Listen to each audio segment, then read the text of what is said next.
Good morning and welcome to the most surreal silent disco you'll ever go to. Welcome all. Please roll up and plug yourself into the glowing green orbs on your head, and we'll try and keep you entertained for the next hour or so. I'm James Murray. I'm the editor of BusinessGreen, and we are, for the next hour, going to be talking about transforming industries, shaping behaviour to tackle overproduction, waste and packaging, or in other words, all things circular economy related. We've got a fantastic panel here to talk you through that, and we'll take some questions also towards the end of the session. Delighted to be joined. We have, in a different order to what's on my sheet, so this is going to be slightly confusing, but we have Saasha Celestial One from COO and co-founder of Olio. Delighted to be joined also by Mary Cole, who is the CEO at Whitespace.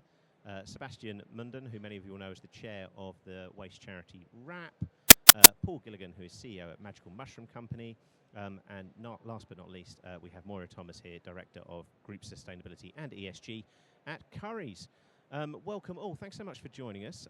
As I said, we're talking about tackling overproduction, waste and packaging, which is a slightly long-winded way of saying the circular economy and how we deal with the environmental and resource challenges that come from the waste mountain that our economy continues to produce. Seb, come to you first, because you at WRAP, look across the piece and get a broad overview of things. How bad is it, is the question. How bad is the waste mountain and the levels of waste that we are continuing to produce? Yeah, James, thanks for the question. I'm going to start with how bad it is and then why it may not be quite so bad. There may be glimmers. So if we carry on the kind of trajectory we're on, we're talking about a 60% growth in waste by 2060. If food waste were a country, only China and America would have more waste. That's global food waste. By the way, in the UK, the average household of four is wasting about £1,000 a year on the food they throw away. Only just over 1% of packs in the UK are reusable or refillable. So I would say, if we carry on the way we're going, it's not going to end well. Forget 1.5 degrees of warming. You're talking closer to 2 and a bit, something like that. And that's a crucial point, isn't it? It's often forgotten that to get to 1.5 net zero, we could decarbonise the power system, we could do transport, we could do everything else. If we don't sort waste, you're not going to get there. You'll still have that as residual emissions. That's actually a great framer, isn't it? So if we think about it roughly, this is very roughly, so any, kind of super scientists out there, you'll have more nuanced data. But the way I always think of it is like basic energy, kind of scope 1 to scope 2 type energy is about half the problem. And then energy and stuff is about the other half of the problem. So the food and drink industry is about a third of the problem. Add to that kind of fashion and clothing and textiles and consumer goods, you get to about half, 45%-ish. So that's a good way of framing it. So even if you kind of change the whole energy system to renewables, you've still got a problem. Now here's why we shouldn't all just kind of give up. The circular economy is not a nice idea in the future. It's already with us now. It's about £40 billion worth of revenue here in the UK. About 500,000 people working in it already. And that's, by the way, even if you discount home renovation, industrial renovation, which you could say is a form of circularity, making buildings last longer by patching them up. So even if you exclude that, and there's, good work going on. So there is a... we've seen material reductions in greenhouse gases in the food and drink industry, and we've seen, reduction in single-use plastic, unnecessary plastic, all in the mid-teens over the last 5 or 10 years. So I think you could say, James, look, we kind of know what to do, we're just not doing enough of it. And obviously that's the big worry, isn't it? Because that progress is being made, but it is very patchy. I mean, recycling rates have stalled in the UK, overall waste levels still rising. I mean, what's your balance between optimism and pessimism as you assess it? Yeah, I mean, household recycling is very interesting. So in the recent Eunomia study at WRAP, we do quote competitor studies too, we're all in this together. It shows that after Austria, Wales is the second best country at household recycling in the study. Northern Ireland comes in at 9th, you've got England at 11th, Scotland at 15th. But it's stalled in England. So, but Wales shows what can be done. So I think that's why governments across the world and here in the UK are looking to redo the recycling system, relaunch it, and give it new focus and energy. Yeah, absolutely. We'll come on to some of the policy measures that are in the pipeline, hopefully. Moira, I'll come to you next at Currys. I mean, you're right at the coalface. I mean, obviously the wrong analogy, but, working on tackling e-waste in particular. Can you just give us a quick overview of, why Currys is involved with that and also some of the measures that you're enacting? Yeah, sure. I think why is probably important to start there. Why are we doing this? And it is because we see that there is an environmental problem to be solved. When we think about electronic waste, e-waste, then that is the fastest growing waste stream, and we're on a course to get towards 82 million tonnes of that by 2030. So fast growing waste stream, a huge problem. And so there's a why there, there's a planet why. But there's a people why to why we're tackling this too. We see that our customers are more and more interested in sustainability. There was a recent study from PwC in May where it looked at how many consumers were already seeing climate change impacting their day-to-day. And I think the figure is around 85%. And half of the people were actually consciously then making choices to buy products that were more sustainable, that had a lower impact. And we see that at Currys. And we see that as well because there's also cost of living pressures continuing to face consumers. So we're seeing a rise in demand for things like our repair services for kind of reusable tech. So there's a people aspect there. We can help people have a lower impact. And there's a profit perspective as well. We heard the triple bottom line mentioned earlier this morning if you heard one of the keynotes, and that's what we're seeing here. Actually, if we can make some profit out of this, that's what then gets us kind of motivated to help solve the problem, because ultimately we're a commercial entity. So why? And then what? What practically are you doing to help deal with what has been quite an intractable problem for a long time? It has, and there's stacks of opportunity to do more. But at Currys, we repair millions of items of tech each year. We've been repairing tech since the 80s. Over the last year or so, we've been really ramping up the comms to help people understand that we have these capabilities, that they're incredible. We've got a site in Newark in Nottinghamshire that's got 1,000 colleagues that are there repairing tech that customers have had faults with, whether that's because they've got a care and repair plan, or whether it's a kind of a standalone repair that they're looking for that tech to be fixed. So repairs is huge. Reuse is an area that's growing as well. So we did a trial of selling refurb laptops, mobile phones, hugely successful. 80% of the stock flew off the shelves within weeks. Again, another kind of signpost that consumers are interested. So there's lots happening around reuse, and then of course recycling, something that's kind of the bedrock of what we've been doing for many years. We're just making sure people understand that we also reuse and repair, as well as making sure that e-waste can be recycled as well. And how much evidence do you have of that interest? Because the perception, or maybe the sort of the myth, is that we are having this sort of fast tech consumer society where people's response is, the screen's got a crack in, I'll buy a new one. Or something goes wrong and you immediately just run out and buy a new one. How's the balance between that impulse from some of your consumers and the levels of interest in these new types of services? I definitely think it's shifting. I think there's so much more scope within that. I think some of that is about people need to understand the options available to them. It also has to be convenient and easy for them. So again, if we take that site in Newark where we're doing repairs, we make a promise that you'll get your tech back within 7 days. And because we've got the internal capabilities, we can turn that around. But it's people understanding what options are available to them. So it's shifting, but there's still a way to go. And some of that is about making it kind of financially worthwhile as well. And financially worthwhile for you, this is a revenue stream, this is a profit centre for the business now, as opposed to a cost. Yeah, and it's interesting, sometimes you get into philosophical debates about, is that right? Should an organisation be making money out of this or not? We're a commercial entity. I think it's right. That's why I work in this role in this organisation, to help influence and drive the business to do more good. But yeah, if we make money out of it, then we can build capabilities and make it a proposition that is then readily available to customers. Absolutely. Paul, your company takes a different approach. I think you win the prize for best company name on the show floor today, the Magical Mushroom Company. For those who don't know, can you just give us a quick overview of what the company is? Yeah, sure. Thanks, James. Magical.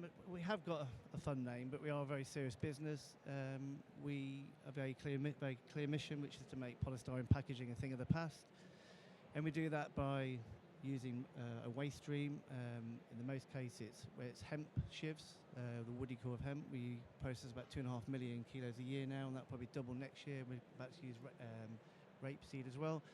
And we bind that with mycelium, the root structure of mushrooms. So we thought it was a better play on words to call ourselves the Magical Mushroom Company than the Magical Mycelium Company for obvious reasons. But we are doing it on industrial scale now, and we bring automation in. We've got 4 factories, 3 in the United Kingdom, and 1 in Bulgaria, and plans to open 1 in the US. Fascinating, and I mean, growing fast. Then, how's the last few years been? Yeah, I mean, it's a challenge because we always say, our raison d'etre is that we want to create a product which is as good as the incumbent, and in the most part, it's got to be the same price. And I think that's really the way we're going to get adoption. I think there's a small premium to pay, 10%, but we are on course now to have cost parity with polystyrene. And now it's about getting the right people, which we have. My number 2 came from McLaren F1. Where did he come from that business to run our engineers? So we've got experts doing it, and it's about every single bit of detail to knock every single penny off, so we can get that price parity. So it's easier for manufacturers to adopt it. We've got one customer who's ordering 4 million pieces a year now, and that matches the price of the incumbent polystyrene. So it can be done, and I think the more people adopt it, then the economies of scale obviously makes it easier for us to scale. And is that what you need to get to that price parity point? Because with things like packaging, that's obviously critical. But you're saying if you can get that level, those size of orders, you're there and thereabouts. It's more about our responsibility, really, and we're almost there. We're opening our own raw materials plant in Nottingham this year. Well, it'll be open just after the summer. So that brings the raw materials cost down, dramatically, actually, by 2/3. And then the focus is on the automation to bring the labour cost down to a level where we can. So, but of course, it helps that we can adopt. If more people adopt, it would help. But I do take the responsibility ourselves, to be honest with you. And one of the challenges for alternative materials is you mentioned getting the raw materials, the feedstocks, particularly kind of bio-based stuff. There's been concerns about the impact that could have with some of the alternatives to plastics. I mean, how does mycelium and mushrooms fit into that concern? Yeah, well, mycelium, there's an abundance of it. It grows very quickly, and we only use a small amount of it. And we use an asexual genus of mycelium, so it will never fruit a mushroom. So if anyone's worried about any allergies, then we don't actually use mycelium that will fruit a mushroom. But we are advocating getting it back because we've done extensive trials, and we can repurpose used mushroom packaging, again, up to 40%. So we get it back, we sterilise it, put it back as a feedstock, and we think, and all the tests so far have said that we can do that in perpetuity. So unlike cardboard, where you can only do it 4 or 5 times, you can keep going. So if we can get the reverse supply chain going, then we get it back as a commercial value to us. So that's a big part of our scaling plans. Absolutely, excellent. Saasha, come to you. And we've got everyone representing different aspects of the circular economy here. Olio, another big and growing player. I imagine many people will be aware, but maybe for those who don't know, who are Olio? What's your model? You need the microphone for the otherwise. Yeah, okay. Hi, everyone. Olio is an app we created in 2015. It connects neighbors to give away unwanted food or household items to each other. You can also lend and borrow, buy and sell. It's basically a hyperlocal marketplace.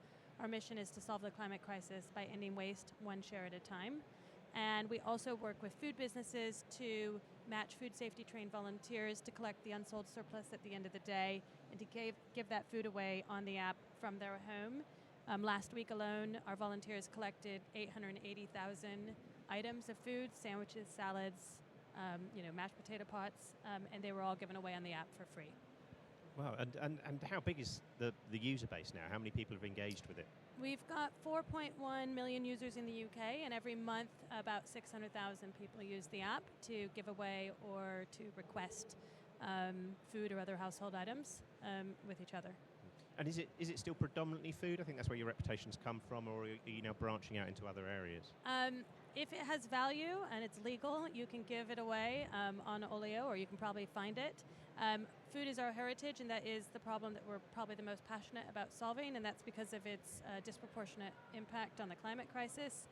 The carbon emission equivalent of 1 kilo of food waste going to landfill is the same as 25,000 water bottles. So whilst plastic pollution is obviously awful for the natural environment, when it comes to sort of actual global warming and the climate crisis, food is really, really a massive contributor, and that's what the problem is that we're really trying to solve. And how do you build out that network? Because one of the challenges with the sharing economy in general has always been there's almost this cultural cringe, if you like, of consumers going, oh, I don't want something secondhand, or with food in particular, concerned about is it safe, is it, is it still okay? I mean, how do you tackle those cultural barriers to what is quite a big shift from the traditional model? I understand why your presumption might be that that's a barrier for us, but we have the opposite problem. We have far more demand for surplus food and for household items than we do supply. And ironically, our big constraint is getting people to be motivated enough and take the time, it only takes 20 seconds, but to look at the things, the food, their possessions that they have, and to recognize when there's still value left, and to make sure that that value is then shared with another person and fully realized rather than sent to a waste stream. Demand is off the charts. It has been since we started. There's 13.7 million people living in food poverty here in the UK. 4 million of them are children. People are skipping meals. They don't have access to the nutritious food that they need. So, actually that's not a concern. What we really need is people to be more generous and conscious about the items that they do have and make sure that they're not throwing away perfectly good stuff. I'll flip the question in that case. How do you overcome that barrier? How do you get people more engaged? Because, presumably it's slightly a comms challenge or just trying to normalise that thought process. Honestly, I've spent the last 9 years really trying to figure out how to get sort of mainstream behaviour change with regard to getting people at scale to do that, and I don't have the answer. That said, we have we're out of the early adopter territory. We do have hundreds of thousands of people using the app to give things away. It's about education, it's about role modeling, it's about having aspirational influencers who people look up to. There's all different kinds of tactics you can do, but it's not straightforward. And presumably business as well. A lot of businesses donating, or that's where you can get real scale quite quickly. Yeah, so we provide a service to businesses, and that is the reliable, efficient collection of surplus food, and to ensure that that food feeds humans, not feeding, not basically going to waste. And that's a service that we charge for. That's how we've monetized. And so it's working with businesses to help them realize what role food redistribution plays in their food waste reduction targets, their net zero targets, their community engagement plans, etc. Excellent, fantastic. Mary, I've come to you. Whitespace. We're in the heart of your industry here, aren't we? You're from the events industry. Can you just give everyone a little bit of overview of what Whitespace does and how you've come to try and apply circular principles to the events industry? Sure. So Whitespace Exhibitions has been in business since 2004. We set up the company to supply reusable modular systems that with reusable graphics, and we were encouraging customers to buy into this so that they would obviously save cost and also from an environmental aspect. I would say probably up until about 2015 it was always quite a hard sell, because most people in exhibitions just want a huge or massive stand, and they didn't really seem to be too interested in what happens to the stand afterwards. It's just about being the biggest or the best, or and there are limitations, if you like, with a modular system in terms of creativity, but I think that's changed certainly in the last 6-7 years. There's definitely now been a big shift, and we've got a lot more customers coming to us wanting a modular system and really understanding the value of a product that they can reuse and that can be recycled, and that all the way through the whole process is actually quite a green process. Exhibitions in the sense are quite green in the sense that you're reusing everything. Everything can be recycled. Furniture can be recycled or passed on or circular. So there's a big shift. There's certainly a big shift, I would say, happening, which is great. And from my perspective, it's very refreshing to be able to now shout from the rooftops that this is what we do. So yeah. And is that shift extending beyond the usual suspects? I mean, if you go out on the show floor, you'd expect at a sustainability conference those practices to be adopted. But is it getting out into the wider industry? And It is, yes. I mean, not certain industries, possibly not. That there are certain types of industries that maybe are not so bothered about it. But the pressure's coming from, if you like, investors in business. There's definitely pressure right across the industry. I think my worry is more on a global aspect, because I think in the UK and Europe, where there's a lot going on, but that's possibly not going on everywhere. But I think we're early stages in this shift, in this change, and I believe that if you just keep pushing and keep, even if it's little tiny steps, just keep saying it, keep banging the drum. When I had to make a lot more change in the business, I just felt that as long as you just keep communicating it, and eventually people come on board. And I think certainly the young people in the are really sort of aware of this much more than possibly we were. So yeah.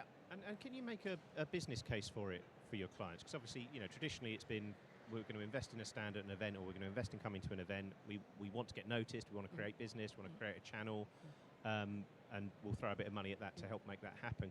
Are you able to sort of spell out a business case that compels them to think about this a bit more? Yeah, absolutely. So we can do some pretty substantial looking stands. So that's not an issue, and we can also show them cost savings over a period of time, because if they're reusing and if they design it in a correct way, so that for example, the messaging is more generic, they can get longer term use out of it.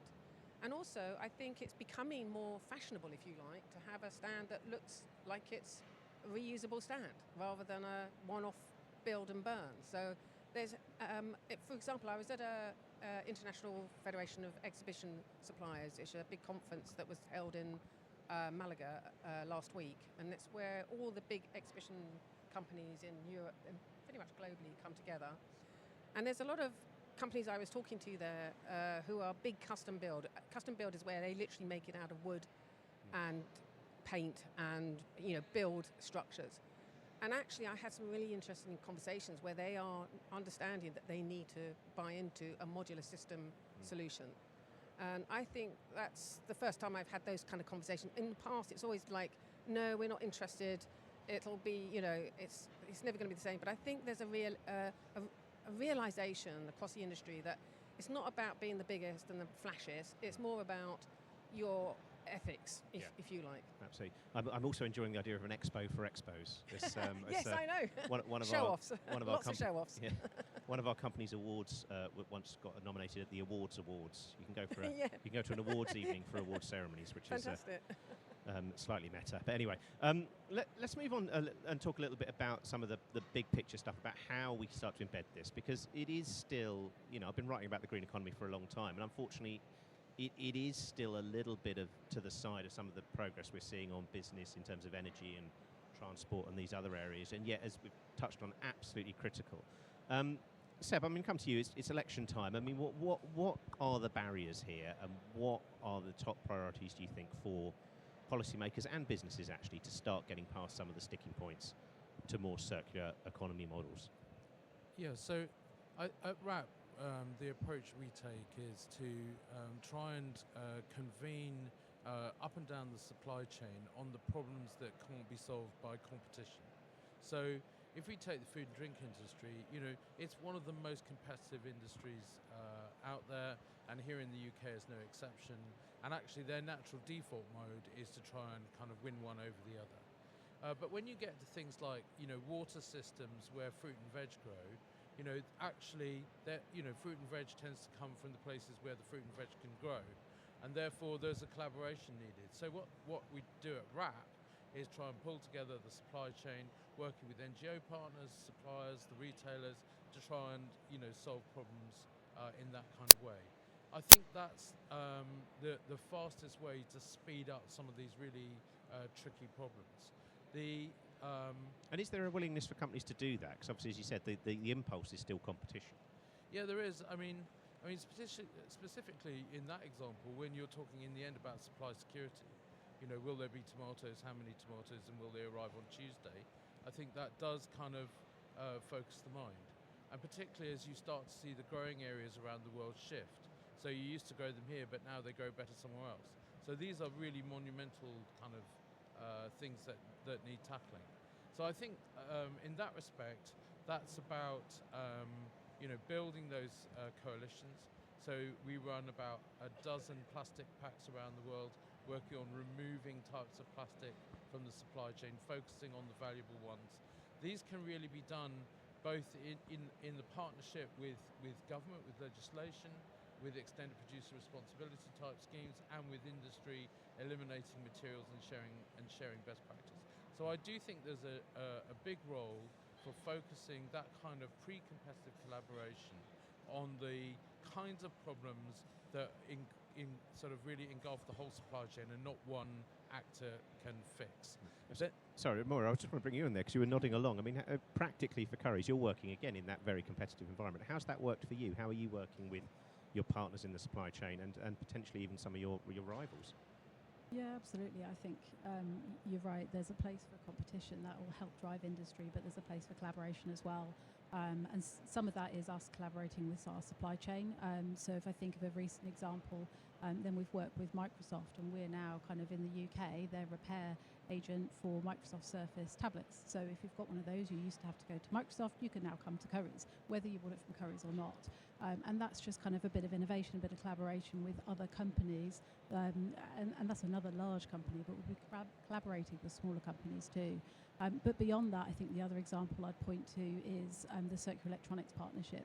So that is about, again, bringing together in the tech sector the key players to look at how do we get to a circular economy for the tech sector, how do we do that by 2030, what are the things we need to do together, and then has a program of those projects to do exactly that, to help share kind of best practice and learning and solve some of these very tricky problems together. It's critical. Absolutely. Seb, I interrupted you. You had a second big sticking point. Well, another good example that would be things like toothpaste tubes. You know, the ultimate sort of unrecyclable item, 3 layers of stuff that doesn't really, work. And look how that particular sector has worked together to create the recyclable toothpaste tube. So again, they compete in night and day on brands, but there's a packaging solution there that can work at scale for everybody. So I think that's one way of tackling it. The other part of all of this is of course legislation, and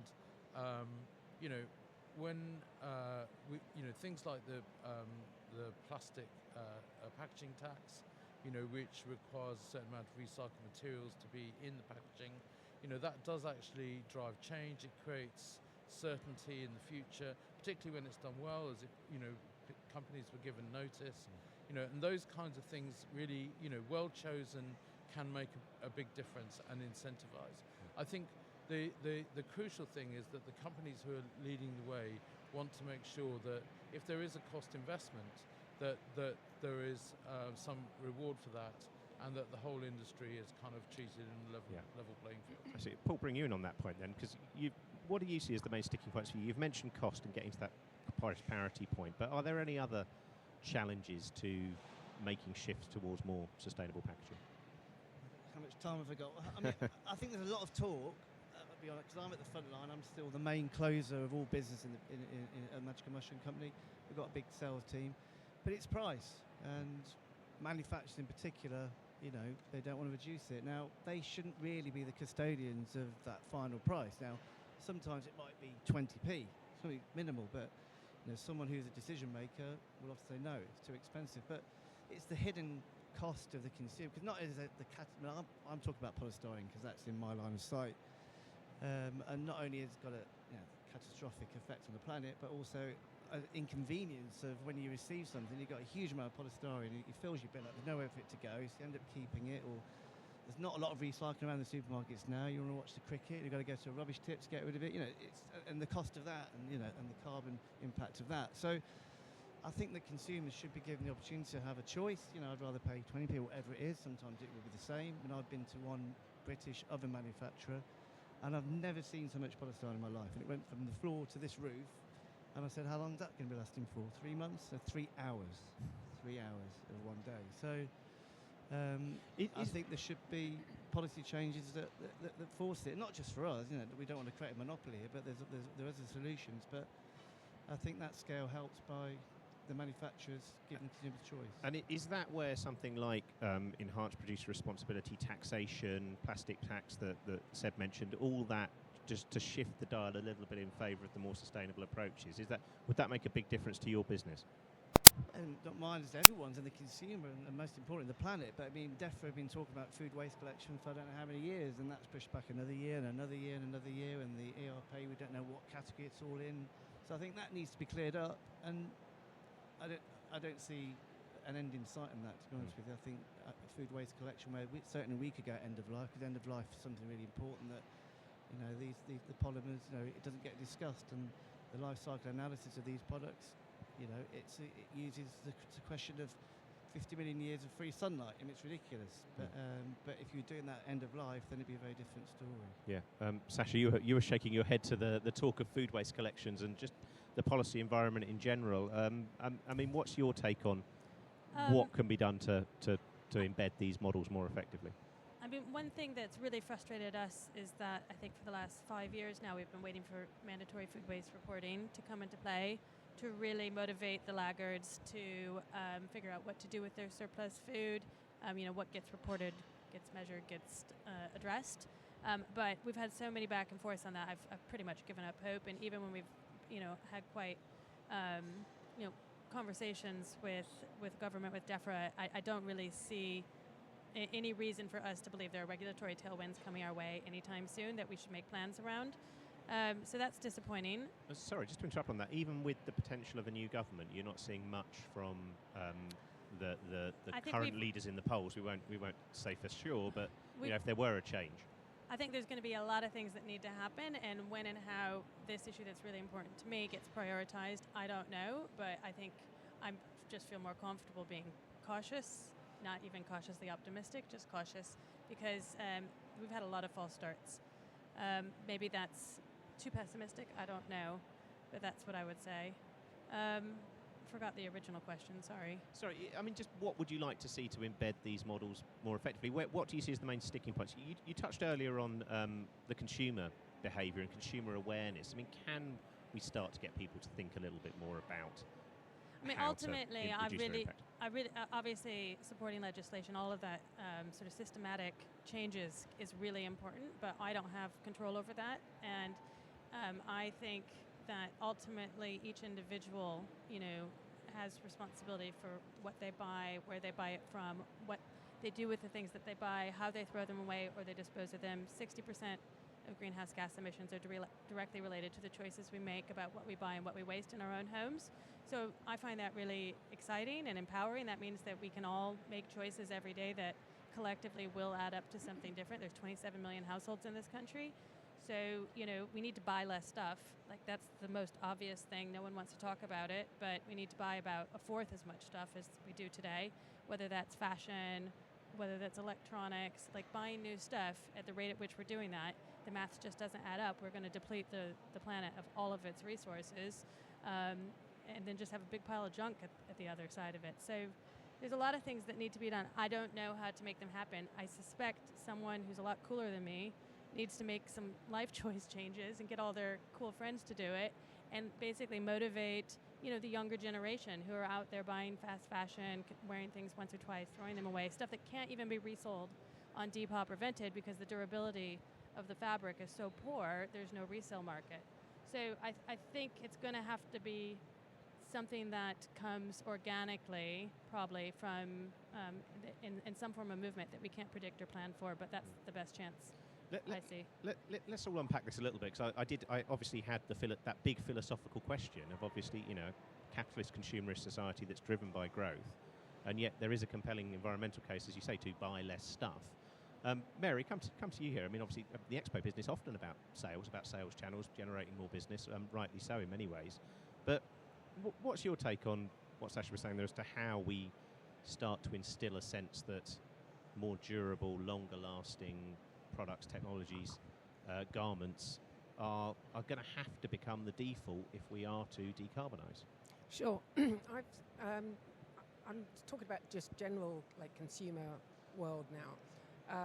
I think that potentially, I have thought about it because it is something I struggle with, because how do you square it? You know, this idea that we live in a commercial world that relies on trade.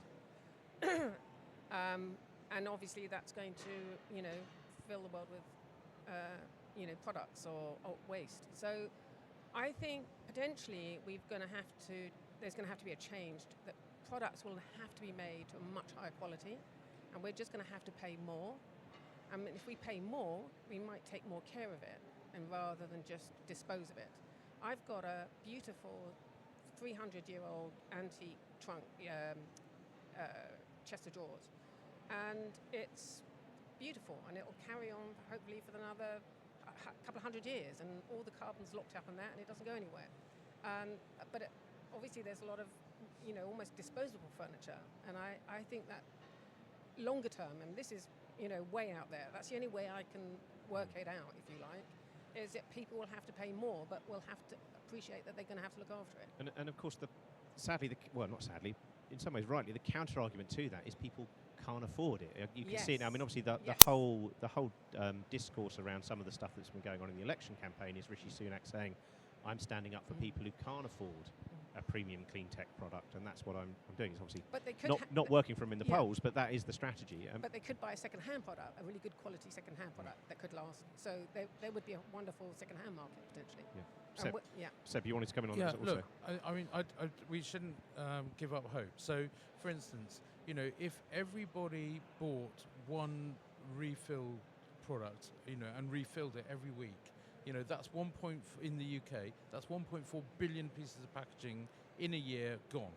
You know, so we can buy refillable, and there's a lot of good work going on with some of the supermarkets, but with a lot of clever people in the Refill Alliance, you know, Refill Coalition, I beg your pardon, working on refillable groceries. So that can make a big difference. At WRAP, the good people are working on something called Textiles 2030, creating design standards for denim with the fashion retailers, you know, in order to try and tackle some of these things. You know, fast fashion clearly is a massive problem, but the answer to fast fashion is well-made, durable clothes that get reused. And look at the growth of Vinted. Vinted made a profit this year. It's, you know, it's amazing how fast it's grown. They reckon, you know, that the pre-loved clothes sector will be worth 38 billion euros by 2025, growing 11 times faster than the rest of fashion. You know, you look at eBay. eBay in the UK has been almost, you know, amazingly different from how eBay's gone in the US through their focus on pre-loved clothes. There is a movement, and I think what's really important is, as citizens, we can get into those movements, but as the companies that frame those industries, we have to find ways, like Currys, you know, and like a lot of the food grocers and supermarkets, to find business models that work. And my experience when I worked at Unilever is, you know, very often we saved money when we used less stuff to create more value. And just playing devil's advocate here, if I was the financial director at Boohoo, obviously my career would have taken a very different path, but my concern here would be, if we make stuff that lasts longer, we sell less stuff, we make less money. That's always the counter-argument. You don't hear it voiced publicly very often, but in the boardroom, that's the pushback you'll get. Less stuff doesn't mean less money. Actually, what we've got to do is decouple the value that's created from the amount of stuff that's being used for the first time. That's the trick. And that is an innovative, if there are any innovators out here, this is your decade. In the next 10 years, we have to innovate practically everything we do. This is just the best time to be in innovation, because I believe, you know, like the mushroom equivalent to polystyrene. You know, polystyrene is just bad stuff. It's just bad stuff, and we don't really want it. And so Paul's business is doing an amazing job, you know, replacing it. Well, who would not want that? Yeah, absolutely. Moira, you're directly involved in this quasi-philosophical debate, really, where the stuff you're trying to do is right there at that point between a company obviously wanting to grow, generate more revenue, sell more product, but try and do it in a way that has less impact and is ultimately towards net zero and sustainability. I mean, how do you manage that tension internally? Because it must be there at times. I think we've come on a journey. We talk about wanting to give tech a longer life, and within that, it's about giving options and choices to customers. So they might want the latest tech, and how can they understand the options available to them. Let's say it's kind of a washing machine, actually it's the lowest impact one that they might be able to afford. And actually, what does it mean in terms of what can they afford? There's the purchase price, but there's the price of that washing machine, in this example, being used over its lifetime. And it may be that they spend a little bit more now and it costs them less over its lifetime. So it's about options and choices, and helping customers understand what's available. But I think, again, it might be that it's also about repairs, which I mentioned before, the capabilities that we have.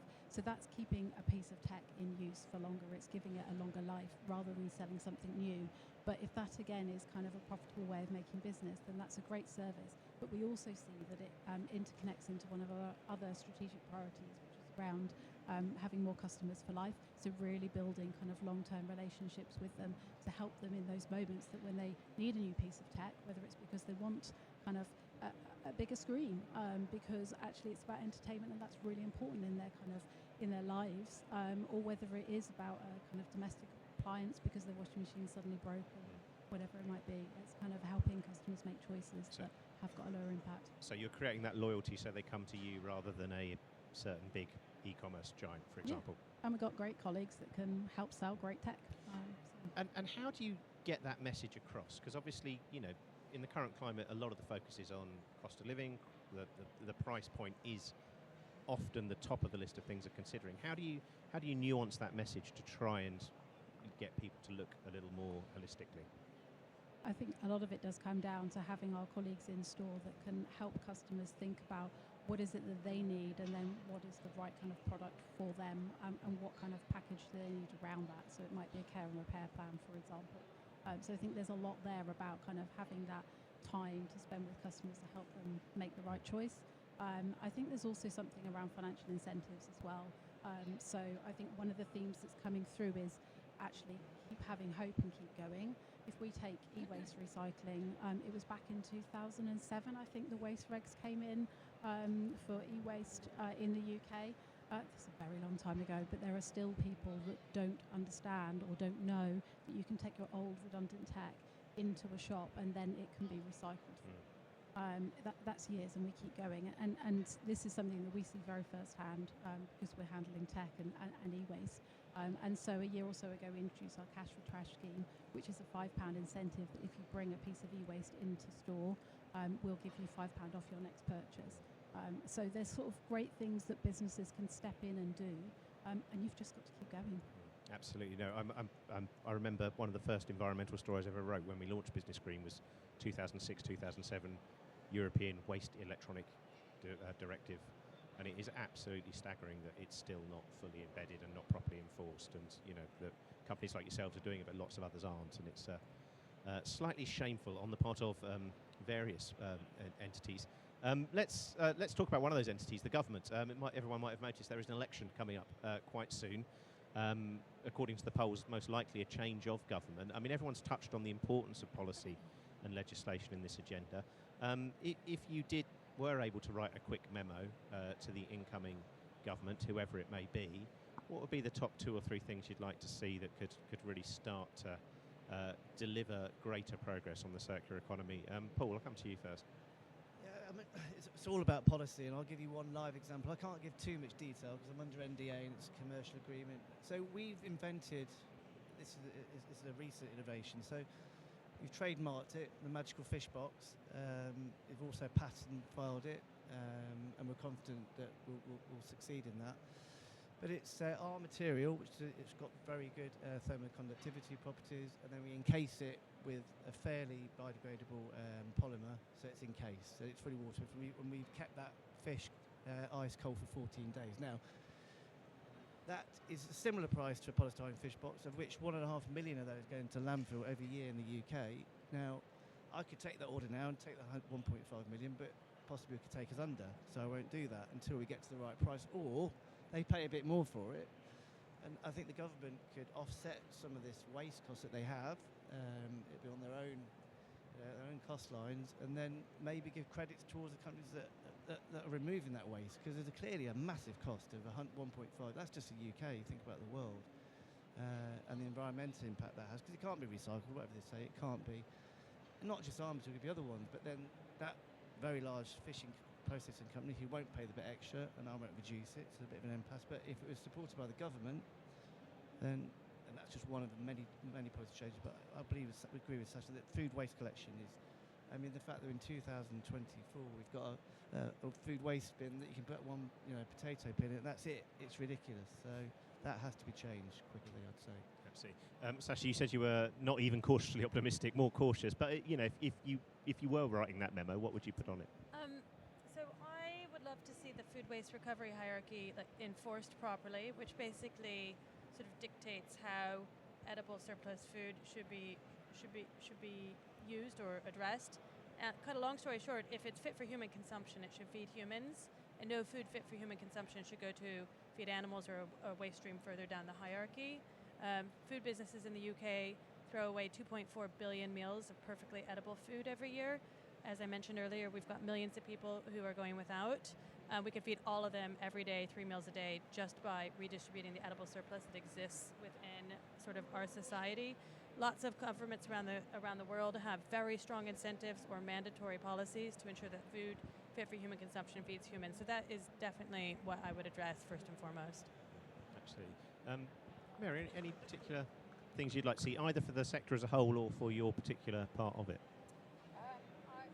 I would say I feel a bit cynical about what the government is going to actually do.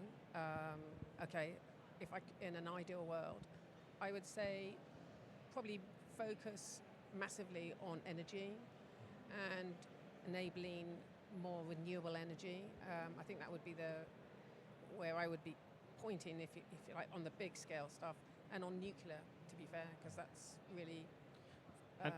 For the sector economy as a whole, is there any particular policies you'd like to see enacted? Yeah, there's a natural change happening in our industry, and the change is happening because the organisers that create exhibitions are also kind of putting pressure. So there is a very natural thing that's happening in our industry, which is quite exciting. And actually, I'm really grateful to be part of an industry that's changing. But I don't think any kind of government policy is going to make a big difference, I'll be honest. Seb, RAP will probably be in DEFRA fairly soon, having exactly these conversations. I presume you've got quite a long list of things you'd like to see. Well, one of the things about being the situation we are is that we actually don't comment on policy during an election period. But one thing I will say is no that one can hear you, Seb. It's silent here. Silent. No, but the thing I would like to see is that the next two COPs, that the conversation continues on manufactured goods and the circular economy and doesn't just focus on energy. So I'd like global governments to keep the conversation going that started in Dubai. Over 180 countries signed the agreement put forward by the presidency of the Emirates around food waste. And there's a lot still to be done. And I do worry that we don't want that to be the sort of peak discussion at COP. COP may be slow, but it does bring big consensus towards things that are important, and keeping the circular economy and food on that agenda is really, really big. So I would be addressing governments across the world to keep that going. Actually, I mean, that's something we've barely touched on in this conversation, but it's hugely important that if the UK adopts a full circular economy in the next 20, 30 years and everything's perfect, doesn't solve anything unless it is replicated on the international stage. The scale of consumption, particularly in emerging economies, is off the charts. And that's what, I mean, you kindly introduced me at the beginning, RAP from the Waste Charity, but effectively now we are a circular economy global NGO because of this very point, working with governments across the world to create that kind of scale of change and momentum behind things like food waste reduction, behind extended producer responsibility and other schemes. So it is massively important. But the UK can show a light. People do look at us and have looked at us over the last decade and seen some of the breakthroughs that we've made. And my wish is that we keep that pace up and we don't slip behind. Absolutely. No, I know there's certainly people within government who are hugely frustrated that they haven't got much credit for the fact the UK's decarbonised faster than any other G20 country, and there has been lots of encouraging progress in lots of areas. Moira, lastly on this question for you, not to get you in trouble with your public affairs colleagues, but are there any particular things you'd like to see happen? I think a specific, unsurprisingly for us, is around e-waste. We've seen the current government get interested in looking at the recycling of that in this country. And I think we want to see that interest remain. We want there to be sort of a level playing field and a fair system for all.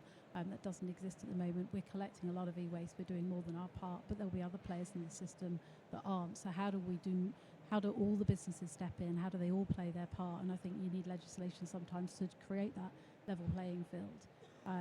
I think more generally there's something also around, again, we heard this morning about it's important that businesses make commitments, but it's also important they take action and can be shown to making progress against those commitments. I think, it's same from a government perspective as well. Make some commitments and stick with those commitments and be proud of the achievements that we've made and keep going as well. We've just got 5 more minutes. I want a quick fire round to finish off. I'm going to ask everyone, what's the single most wasteful practice you would like to click your fingers and see eradicated? And also, what's the circular economy innovation that you're most excited about going forward? And you're not allowed to all say mushroom-based packaging, because that would all finish up quite quickly. And we'll start down the far end and come way back. So, Saasha, what's your bugbear in this field, and what's your source of biggest optimism? I do think that we should just get rid of single-use plastics once and for all. Not necessarily so much because of the impact, but I think that the symbolism, right, because they represent choices that we make all throughout the day. Coffee in the morning, tea in the afternoon, water, etc. So if we can just start to embed more reusable, sustainable packaging in our lives, that might have a spillover effect into how we think about things more broadly. So there's that. I'm quite excited about some advancements I've seen in textile recycling and being able to use stuff that was previously basically just completely a waste stream and turning it into new feedstock so that we can avoid virgin production for the manufacturing of clothing. Of course, we still need to buy less, but there is some glimmer of hope there as well. So textile recycling. Mary? Excuse me. In our industry, I'd say one of our biggest challenges is carpeting. There's a lot of carpeting used in exhibition environments, and whilst a lot of effort goes into recycling, there's a lot of energy used in that process, and there doesn't seem to be anything currently a way to solve that. So that's one of my bugbears, and something we're trying to focus on and work on. I just think reusability and recycling are the key things in terms of, if you like, clothing, long-term, better quality product. That to me is one way where everyone could make a big difference. Seb, it's yours. Well, I'd like to call out what's Saasha's point about refill and kind of reuse containers. That's a big thing. The Refill Coalition are trying hard. They've got working in some stores. They're in Aldi and Leamington Spa. That needs scaling now, because that could really tip. For dry stuff, it's easy peasy. Wet stuff, bit more tricky. But they've even got solutions for that. So 3 cheers to them. I hope that really, really takes off.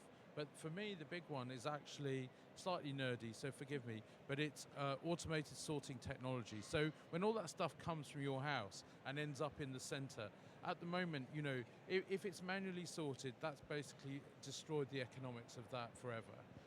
So actually, the answer is cameras with AI, and so there's some brilliant work going on at the moment, both on textile sorting. And the brilliant thing about that is that once they've weeded out all the clothes that can actually just be reworn, maybe with a bit of mending, then there's still a lot of clothes that can't really be reworn. What happens next? We want to turn that back into fibre, back into yarn. And so that technology, and funnily enough, it's almost the same technological solutions to take wrappers and bags and films, which is the last thing that in the kind of plastic world, which is really hard to recycle. And get that system working to get all of that back and into, in an economic way, into, new plastic again, or even better, create a lot less of it. But I'm really excited about automated sorting based on AI and cameras. See, Paul. I'm just generally excited about the potential of a new government, so I might leave my wish list until that's been decided, hopefully. But I mean, what I would like to say, and it's not really related to my industry, but it's about the food waste, and anaerobic digestion is a hugely underutilised energy source here, which the government currently don't advocate support. And we've got success in other countries, so that really would be a quick win for any new government that comes in, I would say. Absolutely. Moira, your turn to finish off. I'll start with the innovation. Ultimately what we're talking about is someone having a bright idea and trying something. And I think one of the examples that comes to mind is at Newark, where we've got our repair centre. They decided to buy a 3D printer. And it's a bit of a cool piece of kit. But actually they're now using that for some of the parts that they might not be able to get to repair tech. So it might be a casing for a phone or something, for example. So they might be able to get the part, but they've created a way to solve that problem. So I think that's a great example of innovation. In terms of problems, again, unsurprisingly, I'm going to go straight to tech and to e-waste. There are so many devices, cables, old pieces of tech in people's homes because they don't know what to do with them, or they're worried about the data that's on them, and it's a huge phenomenal waste. Saasha's point earlier was about people seeing the value in things. So the average smartphone has got 72 elements from the periodic table in it, and some of those are critically kind of rare. So there is value in all of these things that we have, and we've just got to get people to understand that value and then do something better with that value, rather than, in the case of old tech, keeping it in your drawers. So if you've got any old tech, please bring it to Curry's and you'll get at least £5 off your next purchase. There we go. Who can turn down an offer like that? It's only fair I offer mine. My bugbear is my kids not eating their damn dinner. If anyone knows how to fix that one, that would be lovely. There's a huge amount of food waste produced as a result of 7-year-olds who are much more fussy than they should be. And innovation, I think I'm going to say the Magical Mushroom Company. I think not just them, actually, the whole sector of alternative materials, there's some incredibly cool stuff going on that really could be game-changing quite quickly if it can start to get to that cost-competitive point. And we are on the cusp of that, as Paul said. We're not far away, so lots of innovation going on in material science that's hugely exciting. Excellent. Well, those are mine. That's it from me and from the panel. Thank you all for a really fascinating hour. Thank you. Thank you. Thank you. I think we're wrapping up now. You can put your silent disco headphones down and go enjoy the rest of the show. Thank you.